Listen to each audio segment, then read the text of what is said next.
When a flight attendant challenged Kamala Harris's right to her first-class seat, no one expected the calm yet powerful response that would leave the entire cabin in awe. Kamala Harris stepped onto the plane, her stride confident, but her mind weary. It had been a long week, back-to-back meetings, public appearances, and endless policy discussions. Now, she finally had a few hours to herself. She glanced at her first-class seat and exhaled, grateful for the small comfort after such a demanding schedule. As she settled in, Kamala took out a book, her usual escape on long flights. The other passengers in first class were engrossed in their own routines, some scrolling through their phones, others already reclining with headphones on. The soft hum of the engines added a soothing backdrop. A few minutes later, a flight attendant walked into the cabin, her steps brisk and her expression tense. Her eyes scanned the rows before settling on Kamala. Something about her demeanor shifted. Her professional smile faded into a thin line. "Excuse me, ma'am," the attendant said, her voice polite but tinged with an unmistakable edge. "Can I see your boarding pass?" Kamala looked up, momentarily surprised but not rattled. "Of course," she said, retrieving her ticket from her purse. The attendant took it, her eyes darting between the ticket and Kamala. "I just want to confirm you're in the correct seat. This is first class," she said, her tone sharper now. Kamala raised an eyebrow but kept her voice calm. "Yes, I'm aware. Is there a problem?" The attendant didn't answer immediately. Instead, she lingered, glancing over her shoulder as if hoping someone would back her up. Around them, other passengers began to notice the exchange. Heads turned, eyebrows raised, and whispers started to ripple through the cabin. Kamala's composure remained steady, but she couldn't ignore the underlying insinuation. This wasn't about a boarding pass. It was about her. "I'm happy to move if there's an issue," Kamala said, her tone measured, "but I'd appreciate some clarity about what's going on." The attendant hesitated, her face flushing. "It's just, we have to ensure everything is in order, that's all." Her words hung awkwardly in the air, heavy with unspoken bias. Kamala handed her ticket back with a calm but firm look. "I hope you're applying that same standard to everyone else in this cabin." The murmurs among the passengers grew louder, the tension thickening as the moment unfolded. The flight attendant stood frozen for a moment, clutching Kamala's boarding pass as if searching for a way to justify her behavior.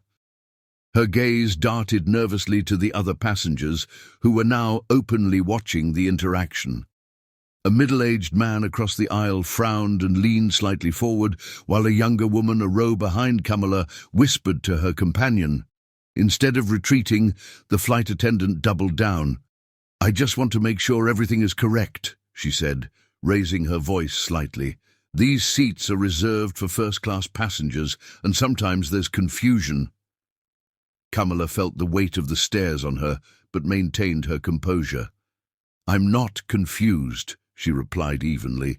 "I paid for this seat just like everyone else here. If there's a specific issue, I suggest you clarify it." The attendant's face turned red, but she didn't back down. Instead, she sighed and shook her head, muttering, "Unbelievable." The murmur among the passengers grew louder. A man in a crisp suit sitting a row ahead turned around, his expression incredulous.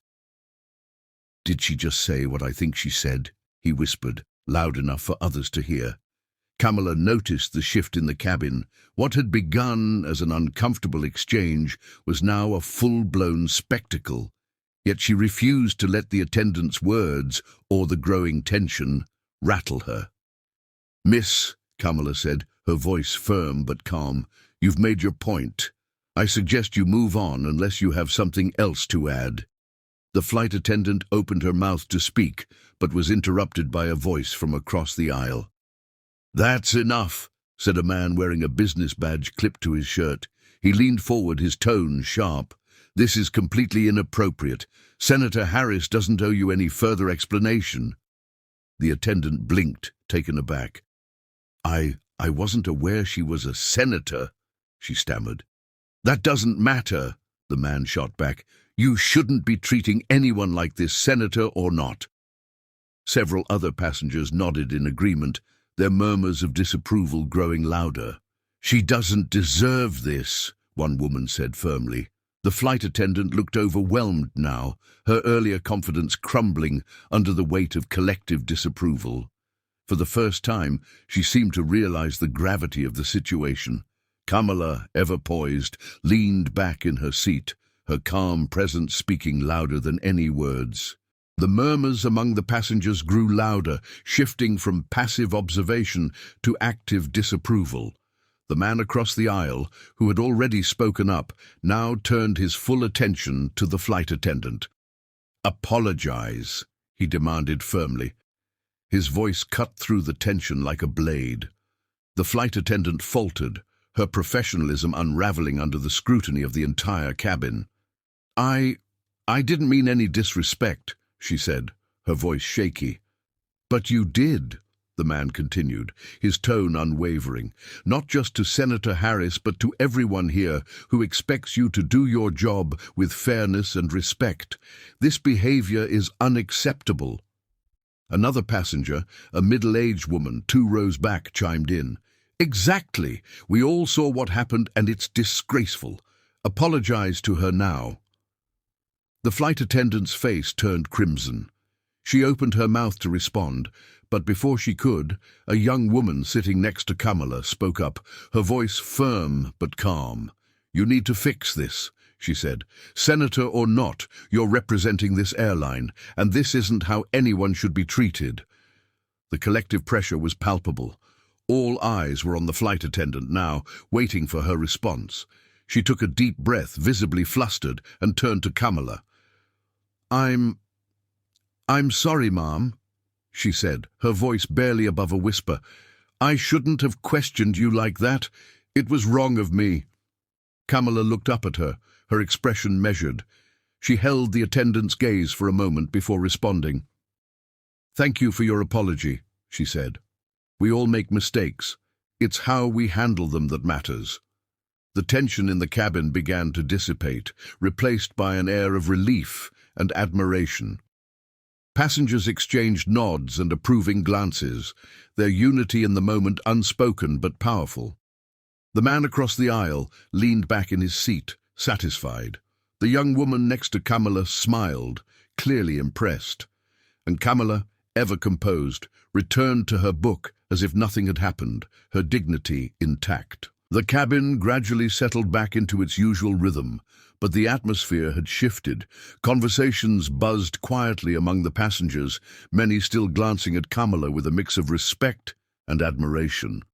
The flight attendant, now visibly humbled, hurried down the aisle, avoiding eye contact as she resumed her duties. Kamala, meanwhile, maintained her poise, her focus returning to the book in her lap. Despite the ordeal, her expression was serene, as if she had already moved past the incident. Her calm demeanor seemed to inspire the others, serving as a reminder of the grace and strength she had displayed in the face of blatant disrespect. A few moments later, the young woman seated beside her leaned over. "That was incredible," she said softly. "The way you handled that, you didn't even flinch." Kamala looked up, offering a warm smile. "Thank you," she replied. "Moments like that are an opportunity to show who we are, not who they expect us to be." The woman nodded, clearly moved by the words. "You've always inspired me, but seeing this in person, it's something else entirely." Kamala gave her a small nod of appreciation before turning back to her book.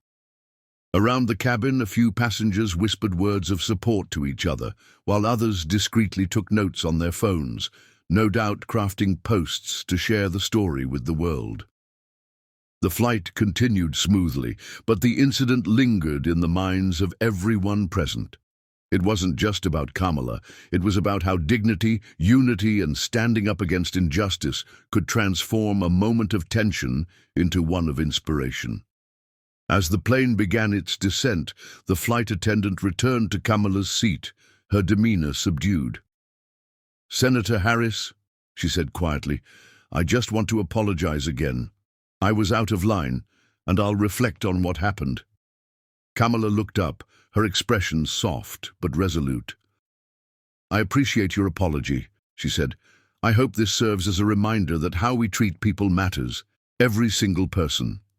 The flight attendant nodded. Her head bowed slightly and walked away. Kamala returned her gaze to the window, watching as the city below came into view.